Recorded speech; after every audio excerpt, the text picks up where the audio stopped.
नमस्कार मित्रांनो, सुस्वागतम. तुहेरी माझा मितवा या मालिकेच्या पुढच्या भागामध्ये आता मात्र ईश्वरी आपल्या आईकडून सर्व काही ते 15 वर्षापूर्वी जे घडलेलं सत्य आहे तर ते भूतकाळ काढून घेते आणि अर्णवला हे सर्व सांगायला येते. जे काही झालेलं आहे त्याबद्दल माझ्या आईचा काही दोष नाही.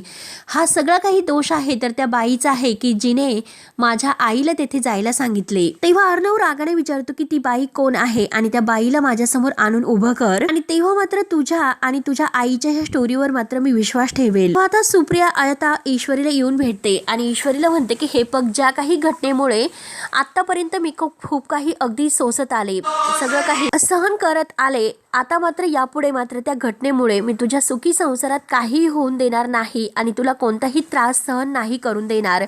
मात्र आता सुप्रिया ही आता ईश्वरीला चल चल असं म्हणत असते तर आता ईश्वरी म्हणते की आई आई आणि तेवढ्यात मात्र आता अर्णव त्यांच्या समोरून येतो आणि ते दोघे अर्णवच्या समोर उभ्या असतात. तेव्हा मात्र आता लगेच तेथे सुप्रियाला बघून अर्णव रागाने म्हणतो की गेटच्या आतमध्ये मात्र ह्या बाईने एंट्री कशी केली.